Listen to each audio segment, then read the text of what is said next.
नमस्कार स्टूडेंट्स। आज हम ह्यूमन डाइजेस्टिव सिस्टम के बारे में पढ़ेंगे। मानव पाचन तंत्र। ह्यूमन डाइजेस्टिव सिस्टम एक ऐसा सिस्टम है जिसमें हम अपने भोजन को जिसके द्वारा हमारा भोजन डाइजेस्ट होता है, पचता है। डाइजेशन का मतलब क्या होता है?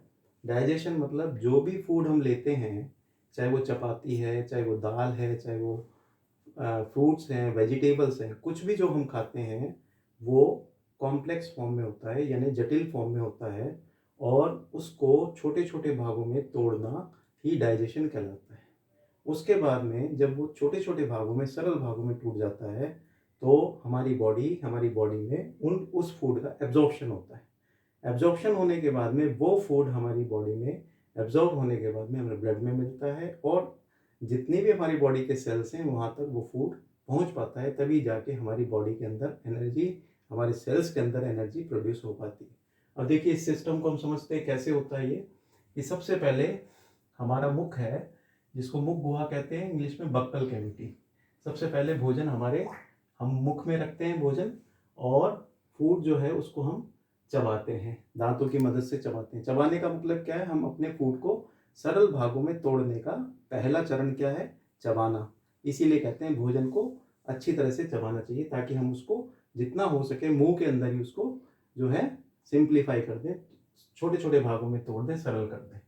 मुंह में चबाने के बाद में हमारे मुंह के अंदर दो तीन ऑर्गन, जैसे जीभ है, हमारी टंग है, वो टंग क्या करती है? हमारे फूड को जो है सॉफ्ट करती है, हमारे फूड को हमारी सलाइवा से मिक्स करके उसको सॉफ्ट बनाती है, ताकि उसको हम आराम से जो है निगल सकें। और हमारे जो बक्कल कैविटी, हमारा जो मुख गुहा है, उसके फ्लोर में, उसके नीचे की तरफ एक ग्लैंड होती है, ग्रंथि होती है, जिसको सेलिवरी ग्लैंड कहते हैं। सेलिवरी ग्लैंड क्या करती है? सेलिवरी ग्लैंड एक प्रकार का जो है एंजाइम प्रोड्यूस करती है सलाइवा के अंदर, जिसको आमतौर पे थूक कह देते हैं, वो सलाइवा होता है। और उसके अंदर एक प्रकार का एंजाइम होता है जिसको अमाइलेज एंजाइम। अमाइलेज एंजाइम क्या करता है? अमाइलेज एंजाइम जो भी हम फूड खाते हैं, और उस फूड के अंदर जो भी स्टार्च वाला पार्ट होता है, जैसे जितना भी हम अनाज खाते हैं, चपाती खाते हैं, चावल खाते हैं, या कोई और किसी प्रकार का अनाज लेते हैं, तो उसके अंदर स्टार्च होता है। स्टार्च को क्या करता है? वो स्टार्च को शुगर में कन्वर्ट कर देता है, छोटे छोटे भागों में तोड़ देता है। स्टार्च जो है कॉम्प्लेक्स कार्बोहाइड्रेट होता है, शुगर सिंपल कार्बोहाइड्रेट होता है। तो हम कह सकते हैं कि हमारा जो डाइजेशन है, बेसिकली हमारे मुख के अंदर, हमारे माउथ के अंदर ही डाइजेशन का प्रोसेस स्टार्ट हो जाता है। लेकिन हमारे मुंह के अंदर हमारे जो भोजन का जो कार्बोहाइड्रेट वाला पार्ट है, वो ही डाइजेस्ट होता है, वो ही सरल भागों में टूट करके स्टार्च जो है शुगर में कन्वर्ट होता है। बाकी फैट्स और जो प्रोटीन्स है वो आगे हमारे डाइजेस्टिव सिस्टम में जो अगले पार्ट्स हैं, हमारी एलिमेंट्री कैनाल के, उसके अंदर जाके उनका डाइजेशन होता है। देखिए कैसे। सबसे पहले मुंह के अंदर हमने भोजन को चबाया, चबाने के बाद में सेलिवरी अमाइलेज एंजाइम ने स्टार्च को शुगर में कन्वर्ट कर दिया। लेकिन जो हमारा प्रोटीन वाला पार्ट है, जो हमारा फैट्स वाला पार्ट है फूड का, वो आगे जाके डाइजेस्ट होता है। उसके बाद में कौन सी दूसरी जो रचना है, दैट इज फेरिंग्स। फेरिंग्स जो इसको आमतौर पे हम गला कह सकते हैं, जिसके थ्रू हमारा जो है फूड नीचे की ओर जो है जाता है। उसके बाद में जो हमारी फूड पाइप है, जिसको हम हिंदी में ग्रसिका कहते हैं, इंग्लिश में ईसोफेगस कहते हैं। ईसोफेगस जो है हमारी फूड पाइप है, और धीरे धीरे फूड जो है आगे की ओर बढ़ता है थ्रू ईसोफेगस। लेकिन कैसे बढ़ता है? ईसोफेगस के अंदर एक प्रकार की जो है मोशन होती है, एक प्रकार की कंपन वाली मोशन होती है, जिसके कारण जो फूड पार्टिकल है they move in the downward direction, और उस प्रकार की मोशन को हम पेरिस्टाल्टिक मोशन कहते हैं। पेरिस्टाल्टिक मोशन कहते हैं। उसके बाद में फूड जो है हमारे एक पाउच लाइक स्ट्रक्चर होता है, जिसको हम आमतौर पे स्टमक कहते हैं, स्टमक के अंदर आ जाता है। स्टमक को हिंदी में आमाशय कहते हैं।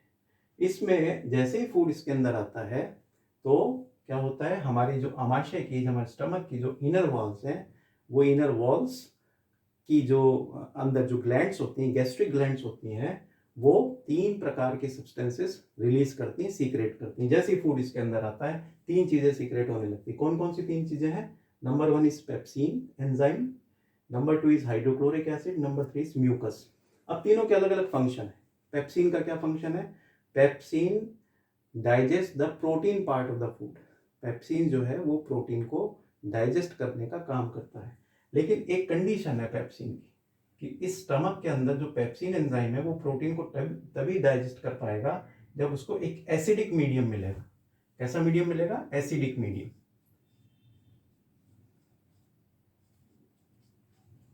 इस एसिडिक मीडियम को बनाने के लिए हमारे पास में क्या होता है? एल्कोहल, हाइड्रोक्लोरिक एसिड जो है एसिडिक मीडियम को बनाने के लिए इसकी जो वॉल्स है उसमें से हाइड्रोक्लोरिक एसिड सीक्रेट होता रहता है और वो हाइड्रोक्लोरिक एसिड इस स्टमक के अंदर एसिडिक मीडियम बनाता है। इस एसिडिक मीडियम के अंदर ही पेप्सिन प्रोटीन का पाचन, प्रोटीन का डाइजेशन कर पाता है। दूसरा, हाइड्रोक्लोरिक एसिड एक तो एसिडिक मीडियम बनाता है, और क्या काम है? और दो काम और हैं इसके हाइड्रोक्लोरिक एसिड। पहला काम तो it digest the protein. Number 2, hydrochloric acid एक और काम क्या करता है कि जाने अनजाने में फूड के साथ में along with the food some kind of microorganisms if comes with our food into the stomach then it kills those microorganisms। अर्थात जो सूक्ष्म जीव किसी कारण से हमारे भोजन के साथ में जो आ जाते हैं तो हाइड्रोक्लोरिक एसिड उन छोटे जीवाणु को, उन सूक्ष्म जीवों को, उन रोगाणुओं को नष्ट कर देता है और हमारे को बीमारी से बचा लेता है। तीसरा काम क्या करता है? तीसरा काम हाइड्रोक्लोरिक एसिड, चूंकि एसिडिक कैरेक्टर होता है तो डेफिनेटली जो हमारा भोजन है उसको एक चाइम बनाने में, उसको एक लुगदी बनाने में, उसका डाइजेशन करने में, उसको सरल बनाने में हेल्प करता है। तीसरी चीज है म्यूकस। म्यूकस जिसको हिंदी में श्लेष्मा कहते हैं, ये एक प्रकार का चिकना पदार्थ होता है, साबुन की तरह चिकना होता है। ये भी इसी गैस्ट्रिक वॉल्स के द्वारा जो है स्टमक की जो इनर वॉल्स है उसके द्वारा सीक्रेट होता है। लेकिन ये क्या काम करता है? ये एक प्रोटेक्टिव लेयर बना लेता है, एक सुरक्षा कवच बना लेता है। इस जो अंदर वाली जो लेयर है, इस लेयर को, क्योंकि ये अंदर की जो इंटरनल लेयर होती है, मेम्ब्रेन होती है स्टमक की, वो इतनी सोफिस्टिकेटेड, इतनी जो है सेंसिटिव होती है कि वो एसिड के कारण उसमें हार्म हो सकता है, उसका नुकसान हो सकता है। एसिड के कारण, एसिड के एक्शन के कारण जो है उसमें जो है उस मेम्ब्रेन को नुकसान हो सकता है। ठीक है, उसको बचाने के लिए एक प्रोटेक्टिव लेयर बना लेता है, सुरक्षा कवच बना लेता है, चिकना चिकना सुरक्षा कवच बना लेता है इसके अंदर की दीवारों पर, जो म्यूकस जो है इस प्रकार से हमारी जो स्टमक की इनर मेम्ब्रेन है उसको एसिड के, हाइड्रोक्लोरिक एसिड के प्रभाव से बचाता है। ये जो है म्यूकस का कार्य होता है। उसके बाद में भोजन जो है वो हमारे स्मॉल इंटेस्टाइन में, जो डाइजेशन हमारे स्टमक में हुआ, उसके अलावा जो अनडाइजेस्टेड पार्ट है और वो सारा का सारा फूड जो है वो आता है हमारे स्मॉल इंटेस्टाइन में। स्मॉल इंटेस्टाइन का जो पहला पार्ट है उसको डुओडेनम कहते हैं। तो डुओडेनम के अंदर फिर वापस से डाइजेशन प्रोसेस स्टार्ट होता है। कैसे होता है कि हमारा जो फूड का जो कार्बोहाइड्रेट वाला पार्ट है जो बच गया, जो डाइजेस्ट नहीं हुआ, वो उसका डाइजेशन फिर वापस हमारे स्मॉल इंटेस्टाइन में डुओडेनम पार्ट में होता है।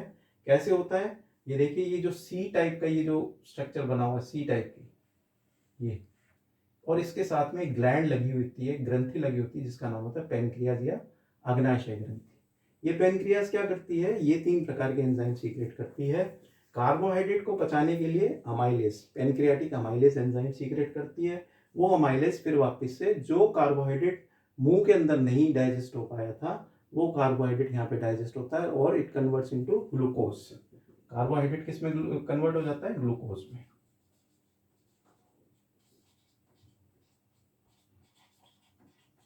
उसके बाद में जो प्रोटीन वाला पार्ट है जो नहीं डाइजेस्ट हो पाया था स्टमक में, वो अमीनो एसिड्स में कन्वर्ट हो जाता है।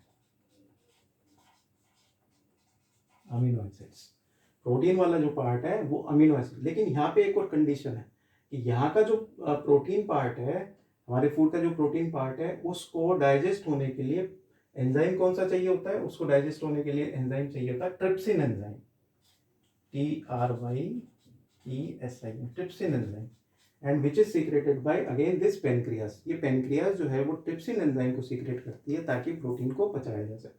लेकिन यहाँ पे कंडीशन है, क्या कंडीशन है कि वो ट्रिप्सिन एंजाइम जब भी एक्ट करेगा प्रोटीन पर, प्रोटीन को पचाने के लिए, प्रोटीन को डाइजेस्ट करने के लिए, जब यहाँ का मीडियम बेसिक मीडियम होगा। ऐसा मीडियम होगा बेसिक मीडियम। अब बेसिक मीडियम मीन्स जिसका पीएच मोर देन 7 हो। तो ये जो स्टमक का जो हमारी जो स्मॉल इंटेस्टाइन का पार्ट है, यहाँ का मीडियम जो है बेसिक मीडियम होना चाहिए। अब बेसिक मीडियम कैसे क्रिएट हो पाता है, उसमें कौन हेल्प करता है? बेसिक मीडियम को हेल्प करने के लिए जो हमारा ये लीवर है, इस लीवर से सीक्रेशंस जो है वो हमारे डुओडेनम में आते हैं, इस पार्ट में आते हैं। कौन से सीक्रेशंस आते हैं? बाइल सॉल्ट्स और बाइल जूसेस। ये लीवर का एक छोटा सा पाउच है which is called as gall bladder.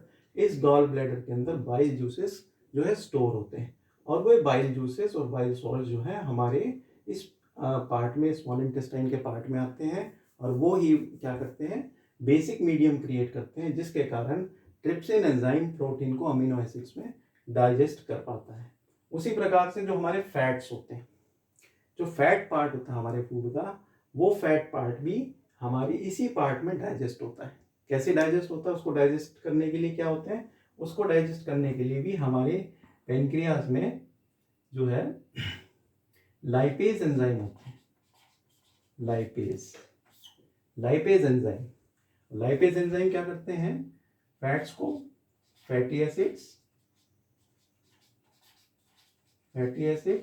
And glycerol में कन्वर्ट कर देते हैं। लेकिन फैटी एसिड्स और ग्लिसरॉल में कन्वर्ट करने के लिए लाइपेज जो है अपने आप में उन पर एक्ट नहीं कर पाता। जो फैट्स के जो मॉलिक्यूल्स हैं उन पर एक्ट नहीं कर पाता। क्यों नहीं कर पाता है? क्योंकि फैट्स के मॉलिक्यूल्स का साइज बड़ा होता है। उस बड़े साइज के फैट्स के मॉलिक्यूल्स पे लाइपेज अपने आप एक्ट नहीं कर पाता, इसलिए उसको डाइजेस्ट फैटी एसिड्स और ग्लिसरॉल में नहीं कर पाता। तो उसके लिए क्या करते हैं? जो फैट्स के जो बड़े मॉलिक्यूल्स हैं उसको छोटे मॉलिक्यूल्स में तोड़ने के लिए कौन काम करता है? उसको छोटे मॉलिक्यूल में तोड़ने के लिए अगेन लीवर के द्वारा जो सीक्रेटेड बाइल जूसेस हैं, वे बाइल जूस क्या करते हैं? वो फैट्स के जो मॉलिक्यूल्स, बड़े मॉलिक्यूल्स होते हैं, उन बड़े मॉलिक्यूल्स को छोटी छोटी गोलियों में, ग्लोब्यूल्स में तोड़ देते हैं, और जिसको हम एमल्सिफिकेशन ऑफ फैट्स भी कह सकते हैं। तो वो जो छोटे छोटे जो ये फैट मॉलिक्यूल है, इस फैट मॉलिक्यूल को, बड़े मॉलिक्यूल को ये छोटे छोटे मॉलिक्यूल्स में तोड़ देते हैं। कौन तोड़ देता है? बाइल इस पे एक्ट करता है फैट मॉलिक्यूल्स पे, और उसको छोटे छोटे भागों में, छोटे छोटे गोलियों में तोड़ देता है। तब जाकर के लाइपेज एंजाइम इस पर एक्ट करता है और इसको सिंपल जो है इसके मॉलिक्यूल्स फैटी एसिड्स और ग्लिसरॉल में कन्वर्ट कर देता है, अर्थात फैट्स का डाइजेशन कर पाता है। तो 2-3 चीजें हमने देखी कि कार्बोहाइड्रेट का डाइजेशन होके जो इसकी सिंपलेस्ट यूनिट है ग्लूकोज में कन्वर्ट हो जाता है, प्रोटीन डाइजेस्ट होके उसकी सिंपलर यूनिट अमीनो एसिड्स में कन्वर्ट हो जाता है, फैट्स डाइजेस्ट होके फैटी एसिड्स और ग्लिसरॉल में कन्वर्ट हो जाता है। लेकिन फैट्स को डाइजेस्ट होने के लिए सबसे पहले उसको छोटे छोटे भागों में तोड़ना जरूरी होता है, और वो काम कौन करता है? Bile juices. बाइल कौन सीक्रेट करता है? हमारा लीवर के अंदर से जो बाइल होता है वो हमारे इस छोटे से पाउच में, जिसको गॉल ब्लैडर कहते हैं, हिंदी में पित्ताशय कहते हैं, उसके अंदर ये स्टोर रहता है। और धीरे धीरे जब भी फैट्स को डाइजेस्ट करना होता है, वो बाइल जो है उस फैट के मॉलिक्यूल को छोटे छोटे भागों में तोड़ता रहता है। तब जाकर लाइपेज एंजाइम, जो कि पेनक्रियाज के द्वारा सीक्रेट होता है, वो एंजाइम, लाइपेज एंजाइम, फैट्स को फैटी एसिड्स और ग्लिसरॉल में जो है डाइजेस्ट कर देता है, छोटे छोटे सरल भागों में तोड़ देता है। और अल्टीमेटली जो फूड है वो डाइजेस्टेड फूड है in the form of amino acids, in the form of glucose, in the form of fatty acids and glycerol. Now अब वो पूरी तरह से डाइजेस्ट हो चुका है हमारा फूड। अब उसका काम होता है एब्जॉर्प्शन। हमारे जो एलिमेंट्री कैनाल का जो सेकंड पार्ट है, वहाँ पे क्या इलियम जिसको हम कहते हैं, वहाँ पे उसका एब्जॉर्प्शन होना होता है। एब्जॉर्प्शन होने के लिए हमारे जो स्मॉल इंटेस्टाइन है, जैसे ये मैं बना हूँ स्मॉल इंटेस्टाइन है, इस स्मॉल इंटेस्टाइन की इनर वॉल पे एक प्रकार की स्ट्रक्चर्स होती हैं जिनको हम विलाई कहते हैं। फिंगर लाइक प्रोजेक्शंस होती हैं, इनको हम विलाई कहते हैं। ये देखिए, इनको कहते हैं विलाई, VILLI, विलाई। तो ये जो विलाई होते हैं ये क्यों होते हैं, इस प्रकार की रचनाएं क्यों होती है? इसका कारण है कि जो हमारा फूड का एब्जॉर्प्शन होना होता है, उस फूड के एब्जॉर्प्शन होने के लिए सरफेस एरिया बढ़ा देते हैं। अब देखिए, सिंपल जो ट्यूब है, सिंपल ट्यूब में से जो है एब्जॉर्प्शन इतने पार्ट में होता है खाली, और लेकिन जब ये फिंगर लाइक हो गया तो एब्जॉर्प्शन होने के जो एरिया है वो कितना सारा बढ़ गया। तो इसका क्या कारण है? Why there are villi in the intestine? Villi help in the absorption because they increases the surface area of absorption of food. तो विलाई होते हैं, इस प्रकार की रचनाएं होती हैं जो हमारे स्मॉल इंटेस्टाइन की इनर वॉल्स पे होती है, जो हमारे फूड के एब्जॉर्प्शन के लिए सरफेस एरिया को बढ़ाती है। अल्टीमेटली जो डाइजेस्टेड फूड है वो सारा का सारा हमारा जो है जूसेस के फॉर्म में हो जाता है, और वो एब्जॉर्ब होने के बाद में कहाँ मिल जाता है, ब्लड वेसल्स में मिल जाता है। इसके साथ में ब्लड वेसल्स जुड़ी होती हैं, ब्लड वेसल्स के अंदर जो है डाइजेस्टेड फूड चला जाता है and then it goes to our liver. उसके बाद में जो अनडाइजेस्टेड पार्ट होता है that comes into this large intestine. Large intestine क्योंकि इसका डायमीटर बड़ा होता है। अब अनडाइजेस्टेड पार्ट जो है हमारे लार्ज इंटेस्टाइन में आता है और इस प्रकार से मूव करता हुआ इस पार्ट में आ जाता है, that is called the rectum. और इस रेक्टम के अंदर ये कुछ टेम्परेरी स्टोर होता है और उसके बाद में एनस के द्वारा हम उसको बाहर जो है एक्सक्रीट कर देते हैं, उसका जो है उसको निकाल देते हैं। अब लार्ज इंटेस्टाइन में एक और इम्पॉर्टेंट फंक्शन होता है कि जो हमारे अनडाइजेस्टेड पार्ट ऑफ फूड होता है उसके अंदर जो वाटर कंटेंट है, जो पानी की मात्रा है, वो हमारे लार्ज इंटेस्टाइन में जाकर के एब्जॉर्ब होती है। लार्ज इंटेस्टाइन की जो वॉल्स होती हैं वो हमारे फूड में से वाटर का एब्जॉर्प्शन करती है, पानी का अवशोषण करती है। इसीलिए कई बार आपने देखा होगा कि जब दस्त लग जाते हैं, डायरिया हो जाता है, तो क्यों हो जाता है, क्योंकि हमारे लार्ज इंटेस्टाइन के अंदर इन्फेक्शन हो जाता है, बैक्टीरियल इन्फेक्शन हो जाता है। और वो बैक्टीरियल इन्फेक्शन होने के कारण जो हमारी लार्ज इंटेस्टाइन की वॉल्स होती हैं उसके अंदर एब्जॉर्प्शन, वाटर का एब्जॉर्प्शन नहीं हो पाता, बल्कि उल्टा जो है वाटर जो है that comes out of the body and therefore we suffer from the dehydration process. ठीक है, तो ज़्यादा पानी निकल जाता है बॉडी का क्योंकि यहाँ पे हमारी वॉल्स पे इन्फेक्शन हो जाता है, बैक्टीरियल इन्फेक्शन हो जाता है। तो इस प्रकार से हमारा अब ये जो पार्ट देख रहे हैं, ये part that is the at the junction of small intestine and large intestine, this is also called caecum. तो ये एक प्रकार से पहले जब हम आदि मानव के समय में थे या उससे भी पहले कह लें, एक प्रकार से it was the part of intestine, it was the part of intestine. लेकिन धीरे धीरे ये क्या होती चलेगी, श्रिंक होती चलेगी। क्यों, हमारी जो फूड हैबिट्स है वो पहले जो है हम हमारी जो फूड होता था वो हम एनिमल्स को और को इस प्रकार से आदि मानव खाता था, लेकिन अब हमारी जो फूड हैबिट हर्बीवोरस हो गए, पहले ओमनीवोरस थे और अब हर्बीवोरस हो गए। तो हमारी जो हमारी जो इंटेस्टाइन है उसका साइज जो है कम हो गया, और ये एक छोटी सी पार्ट, छोटा सा टुकड़ा जो है यहाँ पे हमारे को दिखाई पड़ता है, and that is also called as appendix, vermiform appendix कहते हैं। और ये इसका यूजलेस है, there is no function of this appendix right now. लेकिन हाँ, कभी इसमें इन्फेक्शन हो जाता है तो इसको ऑपरेट करके इसको कटवा के बाहर निकलवाना पड़ता है, नहीं तो इसमें जो है पॉइजन हो सकता है।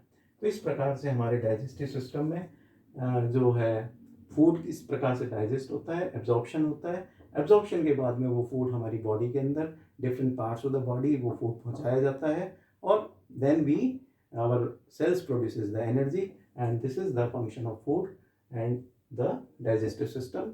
और अगली वीडियो में हम हमारे बॉडी के एक्सक्रीटिव सिस्टम के बारे में पढ़ेंगे। Thank you.